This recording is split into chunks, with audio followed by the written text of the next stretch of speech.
Madame, Monsieur, bonjour, bienvenue dans ce journal à la une de ce 13h, les hommages de la nation au Premier ministre.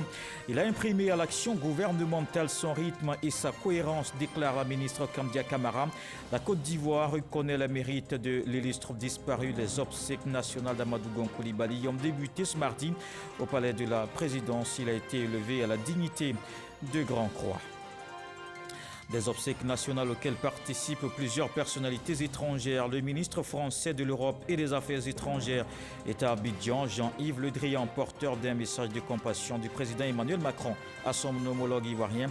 Il a échangé hier avec le chef de l'État, le président Alassane Ouattara.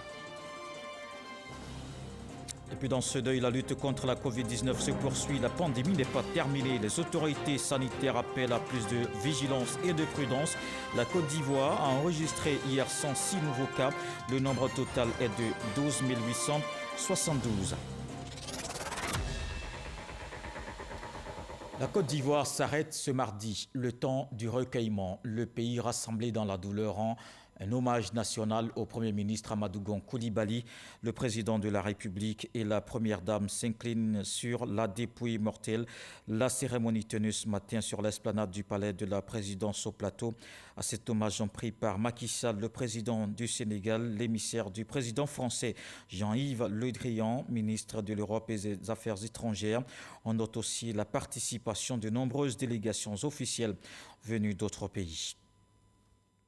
Le Premier ministre Amadou Gon Coulibaly est élevé à la dignité de Grand Croix de l'Ordre national par le président de la République.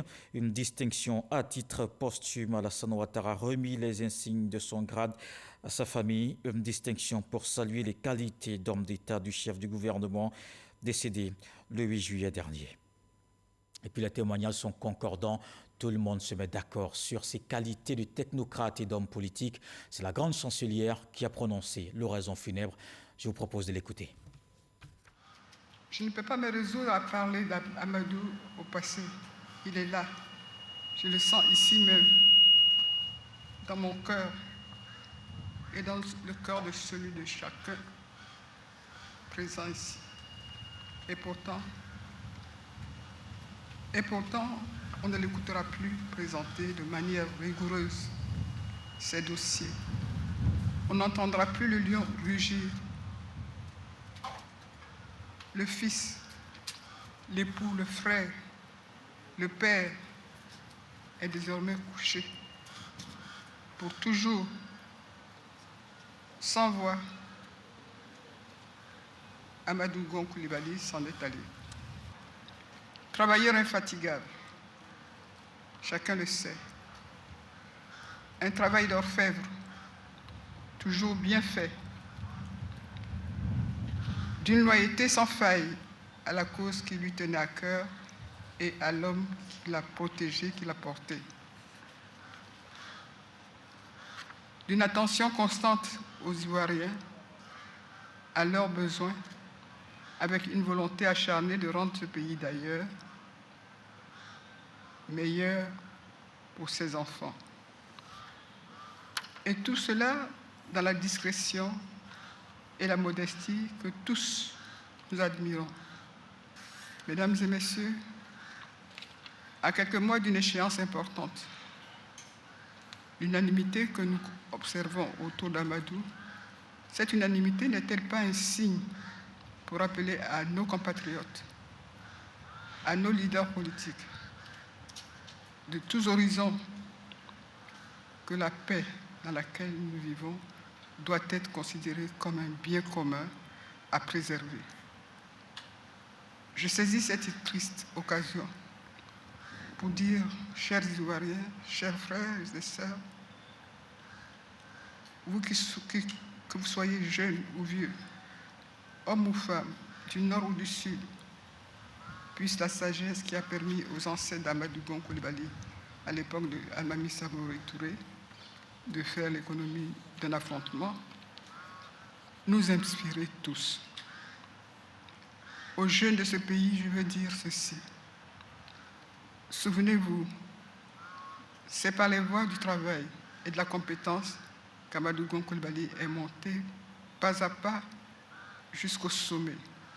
Souvenez-vous qu'il est mort à la tâche pour que notre pays continue sa marche vers le progrès et la prospérité dans la paix et la stabilité. À présent, au nom du président de la République et de Mme Dominique Ouattara, au nom des présidents d'institutions, au nom de nos invités étrangers du gouvernement, j'adresse nos condoléances à toute la famille Gon. Le ministre français de l'Europe et des Affaires étrangères est en Côte d'Ivoire. Il a pris part à la cérémonie ce matin. Jean-Yves Le Drian, reçu hier par le président de la République. Il était porteur d'un message de compassion du président Emmanuel Macron à son homologue ivoirien. Une rencontre au cours de laquelle ils ont parlé du renforcement de la coopération entre la France et la Côte d'Ivoire.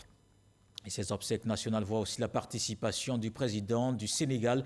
Il est arrivé à Abidjan ce matin. Macky Sall exprime sa solidarité et celle de son pays à la Côte d'Ivoire, qui vient de perdre son premier ministre Amadou Gon Coulibaly. Il a été accueilli au bas de l'échelle de coupé par le ministre d'État, ministre de la Défense, Ahmed Bakayoko, le chef de l'État sénégalais qu'on vient de voir d'ailleurs l'hommage rendu à Amadou Gon Coulibaly ce matin au palais de la présidence. Et la Côte d'Ivoire en deuil se penche aussi sur les questions liées à la marche du pays. Il est créé une zone opérationnelle au nord. Elle va permettre de renforcer les capacités des troupes déployées aux frontières et lutter contre le terrorisme. Une décision issue du Conseil des ministres tenue hier. La rencontre a débuté par une minute de silence en hommage au Premier ministre Amadou Gon Coulibaly. Plusieurs autres décisions arrêtées au terme de ce conseil, dont voici le point complet avec Hamza Diaby. Au titre du ministère d'État, ministère de la Défense, le Conseil a adopté un décret portant création de la zone opérationnelle Nord. Devant l'insécurité persistante aux frontières entre la Côte d'Ivoire, le Mali et le Burkina Faso, du fait de la présence de groupes armés terroristes dans ces pays voisins et suite à l'attaque du poste des forces armées de Côte d'Ivoire de Kafolan-BAC le 11 juin 2020, le Conseil a autorisé la création d'une zone opérationnelle au nord de notre pays.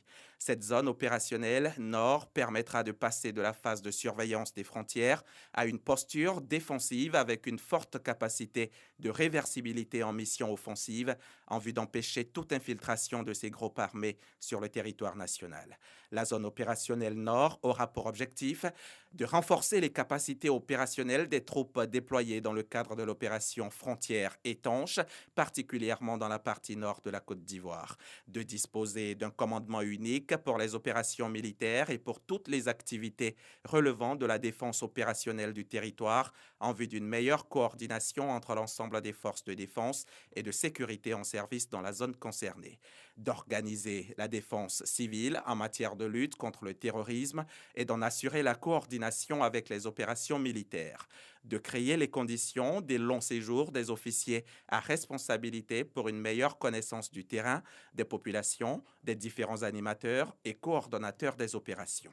Au titre du ministère de l'Administration du Territoire et de la Décentralisation, le Conseil a adopté un décret fixant les modalités d'organisation de la collecte des signatures pour le parrainage en vue de l'élection du président de la République. Le présent décret est pris sur proposition de la Commission électorale indépendante et en application de l'article 54, alinéa 13 du Code électoral, tel que modifié par l'ordonnance numéro 2020-356 du 8 avril 2020 portant révision du Code électoral qui a consacré le parrainage comme condition d'éligibilité à l'élection présidentielle. À cet effet, pour chaque candidat à l'élection présidentielle de 2020, les électeurs qui parrainent doivent être issus de 17 régions ou districts et représenter au moins 1% de l'électorat pour la région ou le district concerné.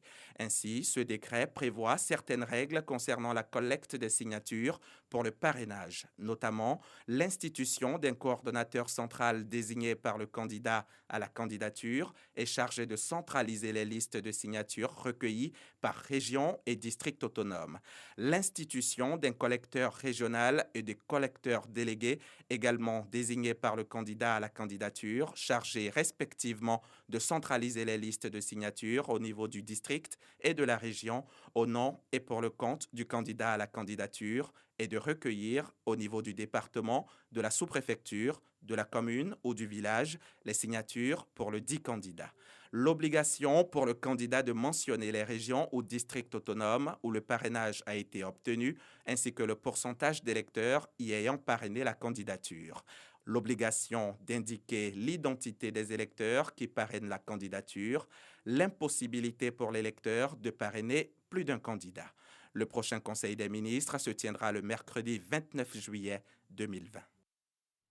Juste après cette rencontre gouvernementale hier, il s'est tenu une réunion du Conseil national de sécurité. Dès demain 15 juillet, vous pouvez sortir et entrer dans le Grand Abidjan. C'est la fin de l'isolement. Décision prise après plus de 3 mois d'application. Il est aussi décidé, entre autres, du maintien de la fermeture des frontières terrestres et maritimes, la fermeture des bars, boîtes de nuit et lieux de spectacle, ainsi que de l'état d'urgence jusqu'au 30 juillet prochain. Je vous propose de communiquer lu par le ministre de la Santé. Communiqué du Conseil national de sécurité du lundi 13 juillet 2020.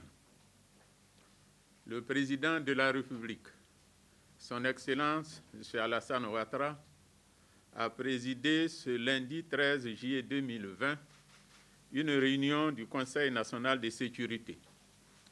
Le Conseil national de sécurité a observé une minute de silence en hommage au Premier ministre, chef du gouvernement, ministre du budget et du portefeuille de l'État, M. Amadou Gon Coulibaly, décédé le mercredi 8 juillet 2020.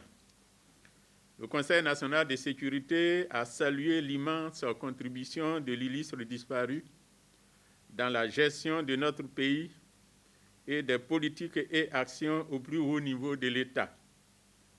Au terme des échanges, le Conseil national de sécurité a fait les principaux constats suivants. Les capacités de texte ont été augmentées pour atteindre un pic de 2219 par jour au début du mois de juillet 2020. Le système de dépistage a été amélioré et permet, depuis le 6 juillet 2020, de communiquer les résultats plus rapidement par rapport à un délai d'une semaine à 10 jours précédemment. Les investissements effectués par le gouvernement ont permis de prendre en charge tous les malades et d'éviter la saturation des capacités du système sanitaire. Le réseau des laboratoires à même d'effectuer des tests de dépistage COVID-19 s'est renforcé avec l'opérationnalisation du laboratoire du CHU de Boaké et des 6 autres laboratoires des CHR à l'intérieur du pays, à savoir San Pedro, Abangourou, Korogo, Odiéné, Man et Daloa, assurant ainsi un bon maillage territorial et une capacité de diagnostic à l'échelle nationale. Le nombre de cas positifs continue de croître en raison de la hausse du nombre de personnes testées par jour, mais le taux de positivité enregistre une baisse relative pour s'établir en moyenne autour de 15% à 20%, contre 41% à la mi-juin 2020. Le taux de décès est resté à 0,7%, soit l'un des plus faibles en Afrique, en raison de la stratégie d'identification précoce et de prise en charge anticipée et gratuite des malades. Le Grand Abidjan demeure l'épicentre de l'épidémie avec 96% des cas confirmés, bien que les risques de naissance de foyers épidémiques à l'intérieur du pays demeurent réels. Les mesures barrières, en l'occurrence le port du masque et la distanciation physique, ne sont pas respectées par les populations. Dans le Grand Abidjan, moins de 10% de la population porte le masque. À l'intérieur du pays, le port du masque n'est pas respecté. Les stocks d'intrants, de consommables, de médicaments, de masques et de matériel de protection sont continuellement renouvelés afin d'éviter des défauts de capacité de dépistage ou de prise en charge. Les mesures sécuritaires et sanitaires ont été renforcées à l'aéroport international d'Abidjan avec la réouverture des frontières aériennes afin de garantir aux voyageurs des conditions de déplacement en conformité avec les mesures de lutte contre la COVID-19.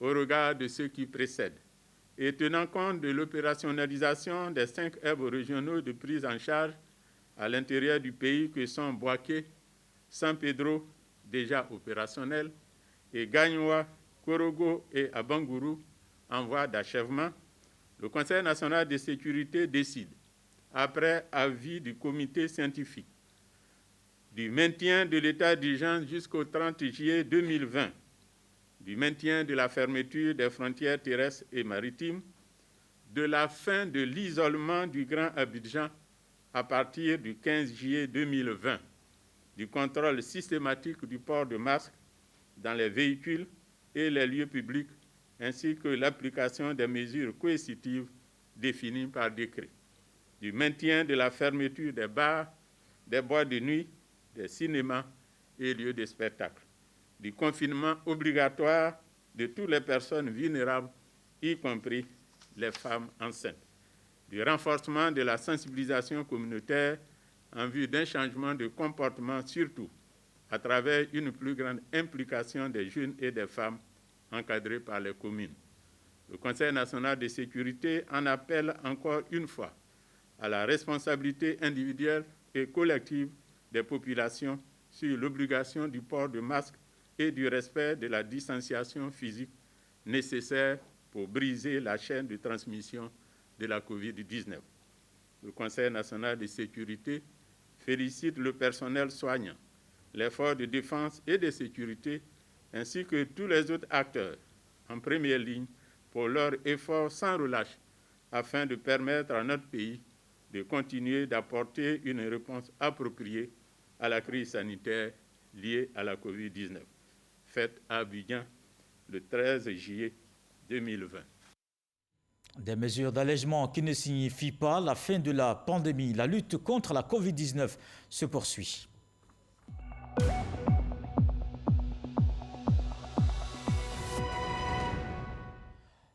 Les populations exhortées au respect des gestes barrières. La Côte d'Ivoire a enregistré 106 nouvelles contaminations. Le pays compte désormais 12 872 cas confirmés. Le ministère de la Santé a fait le point hier lundi. Le ministère de la Santé et de l'Hygiène publique a enregistré ce jour, lundi 13 juillet 2020, 106 nouveaux cas de COVID-19 sur 1134 échantillons prélevés, soit 9,3% des cas positifs. 156 guéris et 0 décès. À la date du 13 juillet 2020, la Côte d'Ivoire compte donc 12 872 cas confirmés, dont 6 810 personnes guéries, 84 décès et 5 978 cas actifs. Le nombre total d'échantillons est de 77 314. Le ministre de la Santé et de l'Hygiène publique rappelle que la maladie est présente sur notre sol et continue sa progression au sein des populations. Il exhorte les populations au strict respect des mesures barrières, notamment le lavage des mains à l'eau et au savon et le port du masque dans les lieux publics afin de nous protéger et de protéger les autres. Le ministre de la Santé et de l'Hygiène publique en appelle à la discipline et à la responsabilité de tous et de chacun dans cette lutte car nous pouvons tous être contaminés. N'hésitez pas à vous rendre dans les centres d'accueil et de dépistage COVID-19 si vous toussez, avez de la fièvre, des difficultés respiratoires et une perte de goût et de l'odorat. Ou appelez les numéros gratuits suivants, le 101, le 119, le 125 et le 143. Le ministre de la Santé et de l'Hygiène publique remercie et félicite tous les acteurs du système de santé pour leur engagement et leur dévouement dans la lutte contre la pandémie. La riposte sanitaire et sécuritaire continue pour arriver à bout de la COVID-19. Le gouvernement fait le point tous les jours de la gestion de la pandémie. Abidjan demeure l'épicentre, mais il faut rester vigilant et prudent partout dans le pays. Des détails avec Serge Coléa. Le point presse du gouvernement de ce lundi 13 juillet sur la gestion de la COVID-19 s'intéresse particulièrement à la ville de Katiula. Située au centre-nord de la Côte d'Ivoire, cette commune présente un plan de lutte en phase avec les décisions gouvernementales. On retiendra les nombreuses rencontres de sensibilisation organisées par la mairie de Katiola avec la chefferie traditionnelle, les chefs de communauté, les guides religieux, les associations des jeunes, la diffusion par un véhicule sonorisé d'un message de sensibilisation de lutte contre la Covid en français, en tabanan, en malinké. La riposte sanitaire, menée en liaison avec tous les acteurs, reste centrée sur le dépistage, la prise en charge et la sensibilisation. Des cas ont été signalés à l'intérieur du pays et constituent 4% des cas. L'intérieur du pays demeure donc toujours faiblement impacté, même si le nombre de cas est en augmentation dans certaines localités comme Boaké, San Pedro, Aboissou. Et cela devient problématique. D'autres communes, d'autres localités comme Abengourou, Soubré, Gagnoa, Yamsokro sont à surveiller de près. Beaucoup d'efforts sur nous-mêmes sont nécessaires à faire, mais non insurmontables pour en venir à bout de cette pandémie dans notre pays. Adhérons massivement aux mesures barrières à visée préventive, c'est-à-dire en limitant tous nos déplacements non essentiels, en pratiquant la distanciation sociale surtout physique, en nous lavant régulièrement les mains à l'eau et au savon, en portant obligatoirement nos masques dans le Grand Abidjan et de manière recommandée à l'intérieur du pays, surtout dans les milieux publics. L'efficacité de la riposte sanitaire s'appuie toujours sur le plan sécuritaire. Au moment où la Côte d'Ivoire, notre pays, pleure un fils de statut exceptionnel et s'apprête à lui rendre au plan institutionnel et populaire des hommages dus à ses rangs. À cet effet, au regard de ce qui prévaut, voulions, au nom du directeur général de la police nationale, du commandant supérieur de la gendarmerie ivoirienne, du chef d'état-major général des armées et des commandants des autres forces paramilitaires, inviter avec insistance tous nos compatriotes à observer et faire observer, à l'occasion des déplacements et rassemblements, que cette malheureuse situation engendre et engendrera tous les principes, barrières éditées, notamment et surtout celui lié au port obligatoire du masque en tout lieu public. Vigilance, respect des mesures et gestes barrières, notamment le port obligatoire du masque, sont toujours des rigueurs à Abidjan et à l'intérieur du pays.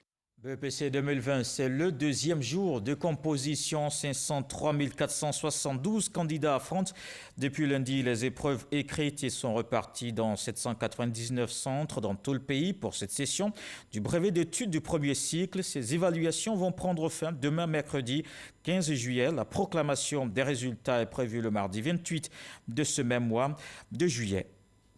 Et ces examens de fin d'année se poursuivent alors que les autorités du système éducatif national préparent la prochaine rentrée. Les inscriptions en ligne pour 2020-2021 ouvertes demain, mercredi 15 juillet. 3 opérateurs de téléphonie mobile retenus. Des détails avec Franck Wadio. Ministère de l'Éducation nationale et de l'enseignement technique. Le chef de cabinet face à la presse officialise la date de démarrage des inscriptions en ligne.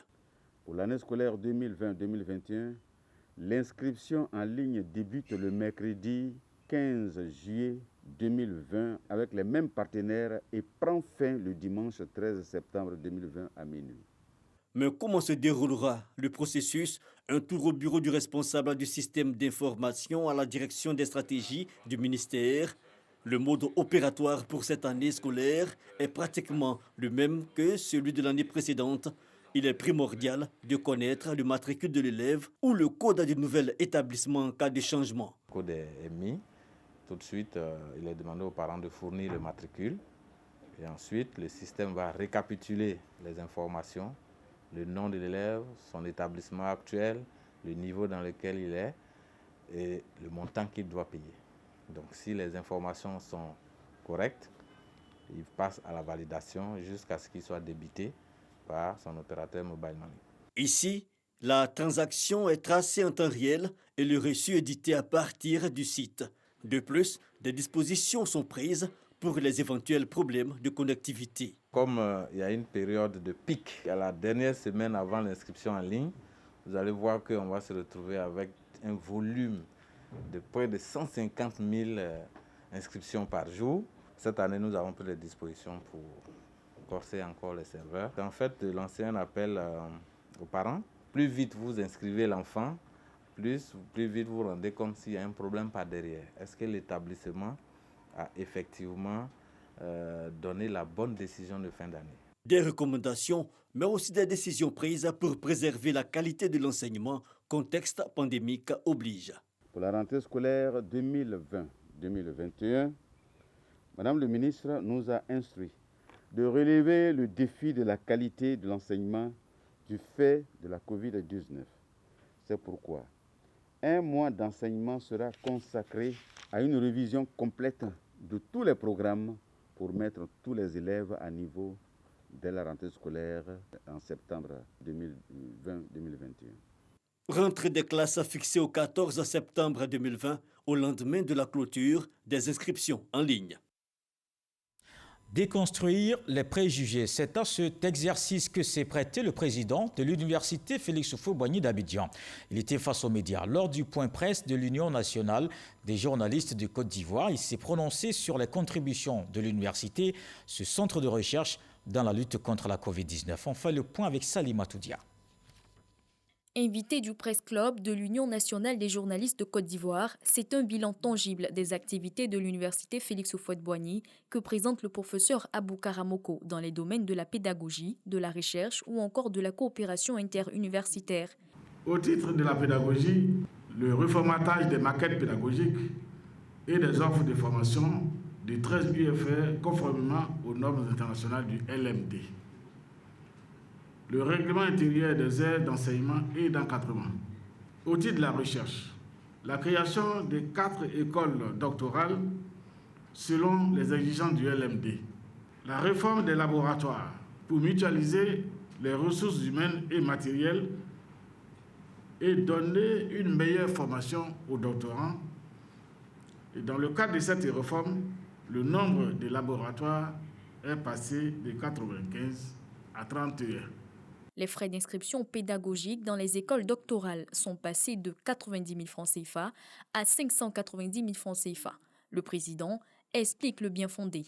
Quelqu'un qui entre à l'école doctorale aujourd'hui, c'est 3 ans après, au moins 3 ans après, là, il sait déjà où il va partir. C'est ça l'intérêt. 500 000 qui payent là. Mais ce n'est rien par rapport à ce qu'on va leur offrir. S'ils doivent aller participer à des colloques, que l'école doctorale a retenu que lui, là, son sujet, là, il y a un intérêt à aller participer à ce colloque à l'étranger. Mais c'est 500 000 à payer là. C'est dans ça qu'on paye son billet d'avion, son séjour là-bas. Le dialogue reste la méthode utilisée par l'administration dans les rapports avec les syndicats, selon le président de l'université. Un étudiant peut venir te voir pour te poser un problème auquel tu ne t'attendais pas, et puis personne ne t'en a parlé. Mais si tu n'es pas ouvert, comment tu vas savoir? C'est la même chose qu'il fait avec les syndicats. Et c'est comme ça que l'équipe de direction, on travaille avec les syndicats. Et puis, les étudiants aussi, il faut qu'ils se sentent responsables. Parce qu'il ne faut pas infantiliser aussi les gens. Donc, ces étudiants, moi je les mets souvent, je les associe à beaucoup de choses. Hein. Quand ils ont besoin de nous, là, on est disponible. C'est comme les syndicats des enseignants, comme les syndicats des personnels. La fermeture des universités pour cause du coronavirus n'a pas empêché leurs laboratoires de fabriquer des produits hydroalcooliques à base de plantes, dont un lot a été remis au président de l'UNJCI, Jean-Claude Coulibaly, pour permettre aux journalistes de se protéger contre le coronavirus. Dans le reste de l'actualité, au Mali, la Cour pénale internationale ouvre ce mardi matin le procès de Mohamed Ag Mahmoud. Ce djihadiste présumé est poursuivi pour crimes contre l'humanité, crimes de guerre commis, des actes commis lors de l'occupation de Tombouctou par Ansardine et Acmi en 2012. Il était l'un des commissaires de la police des mœurs. On retient que la Côte d'Ivoire, rassemblée dans la douleur, rend un hommage national au Premier ministre Amadou Gon Coulibaly, le président de la République et la première dame s'inclinent sur la dépouille mortelle. La cérémonie tenue ce matin sur l'esplanade du palais de la présidence au plateau à cet hommage en pris par Macky Sall, le président du Sénégal, l'émissaire du président français Jean-Yves Le Drian, le ministre de l'Europe et des Affaires étrangères, de nombreuses délégations officielles venues d'autres pays. Le premier ministre Amadou Gon Coulibaly est élevé à la dignité de Grand Croix de l'Ordre national par le président de la République. Une distinction à titre posthume. Alassane Ouattara a remis les insignes de son grade à sa famille. Voilà qui met un terme à ce journal. Merci de l'avoir suivi. Prenez soin de vous. Demain, on se retrouve.